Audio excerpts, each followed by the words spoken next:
All right, welcome to the Human Momentum Podcast. I'm your host, Erik Schabert, DO.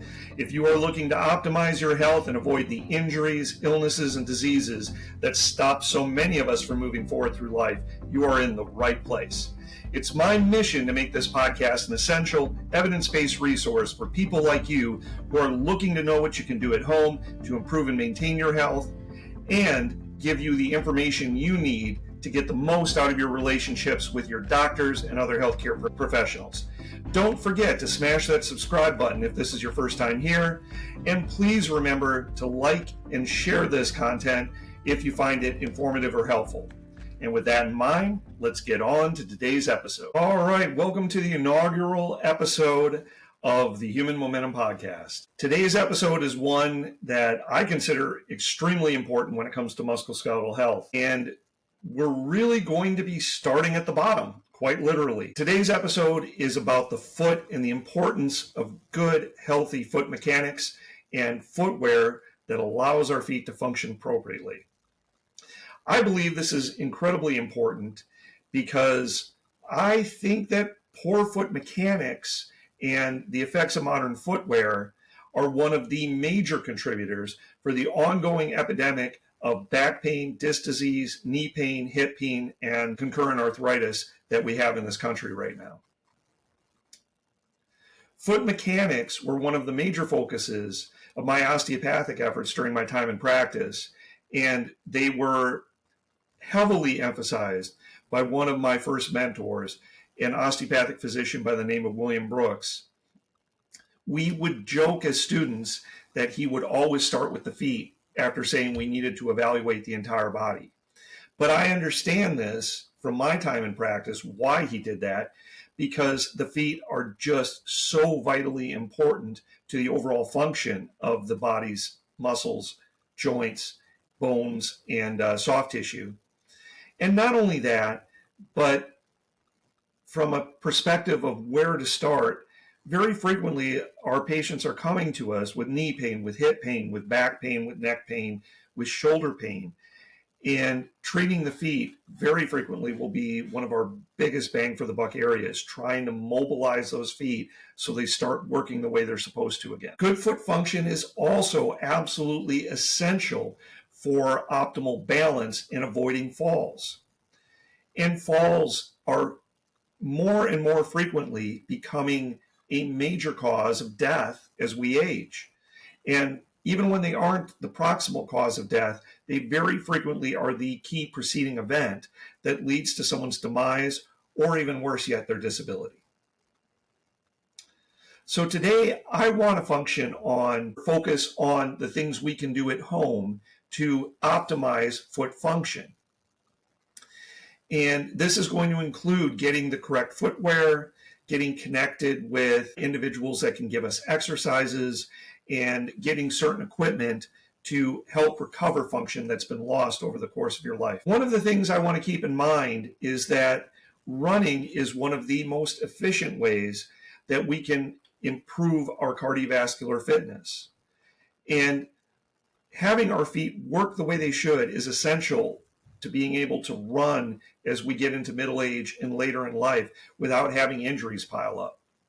For decades, there was a consciousness in healthcare that if you were someone who ran regularly, that inevitably you were going to end up with knee injuries, hip injuries, and problems in the lower back, arthritis and knee joint replacements, and potentially ankle and foot problems as well. We now have solid evidence that this does not need to happen.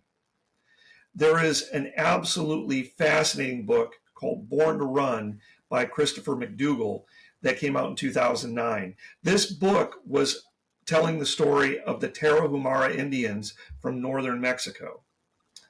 This group has been heavily studied by health and anthropologic scientists in the United States. And what makes them extraordinary is these folks are super marathoners. The whole culture is. And they regularly run extraordinary distances almost every day. 20 miles, 30 miles, 40 miles is not unheard of. And yet these folks, when they get into their 70s and 80s, they consistently have very low rates of arthritis, and meniscal tears, ligament tears in the ankles, all of these sorts of injuries that are so common in the United States are unheard of in this culture.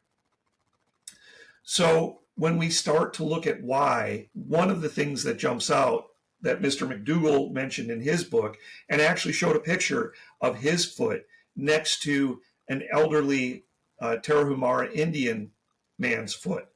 And what you noticed is the Indian's foot is splayed out. The toes are wide, whereas Mr. McDougall's toes are scrunched together, and he actually had a bunion on his big toe. And so when we start to look at this and the difference that that sort of foot shape makes, the Indian's foot is a much more efficient shock absorber and is much more effective at transferring force to the ground. This is why Ethiopian barefoot runners so frequently win our competitive marathons, because their bare foot is a much more efficient shock absorber and is much more efficient at transferring force than the shoes of the runners who are wearing traditional running shoes. And this gives them a competitive advantage. So if we want to duplicate that competitive advantage for us, let's look at the type of footwear we should be looking for. This is what I am wearing today. It is called a zero shoe. And you can find these online very easily. They're not prohibitively expensive. But the characteristic of the shoe is what I'm interested in, because anything that duplicates this can be helpful. So we're looking at a sole that is flat. The heel is not built up. It's not at a higher level than the toe. And you don't see a taper at the toe that is trying to allow the shoe to do the rocker motion of the foot that occurs during gait. When the shoe is doing this for us, we lose some of the muscle strength necessary to allow our feet to do it, and the shoes are nowhere near as efficient as our feet are. Additionally, you see the entire sole is flexible. Every last bit of it bends. Again, this is allowing our foot to be our foot and to do what it needs to do to function efficiently. And finally, the most important part, there is a very wide toe box that allows my toes to splay out the same way they would barefoot. So these are the characteristics you're looking for. And I'm actually going to post a picture here, as you can see, comparing the position the toes are in a traditional shoe versus a barefoot style shoe. Okay, additionally, we can get toe spacers, and I'm putting up a picture of those right now so you can see what they look like. But these can be ordered from a number of online vendors, including Amazon, and they make a number of different types of them. I haven't figured out which one I like best yet at this point, but I will definitely make another video and let you know, or put something in the pinned comments when I have a specific one that I like. What these toe spacers do is they allow us to get our toes splayed out again when we've spent a lifetime in shoes that are constricting our toes into a very narrow toe box. Toe spacers are designed to be worn in barefoot style shoes, but do not try and wear these in traditional shoes. They will cause all sorts of problems. There's also devices called toe strengtheners, and these are basically resistance bands for our toes. There are a number of different ones out there. Again, I do not have a favorite yet. And although there are some basic prescribed exercises that you certainly can use to try and get a basic start on strengthening your toes, I think it's helpful if you're having some significant problems, if you can get with a rehab chiropractor or physical therapist who has experience in foot rehab, trying to regain that barefoot style foot function. To find them, you want to look for PT practices where a PT works one-on-one with individuals, and they state they have experience in foot rehab. Most rehab chiropractors will have some experience in foot rehab.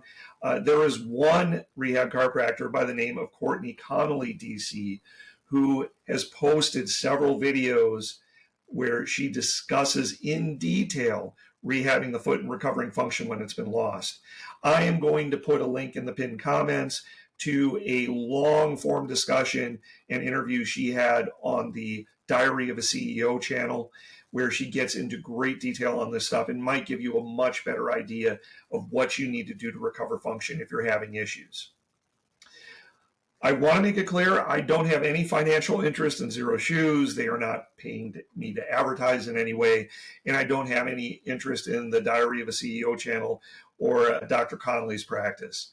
I am simply bringing up these resources because they're ones that I have found very helpful, and I want to pass them on to you.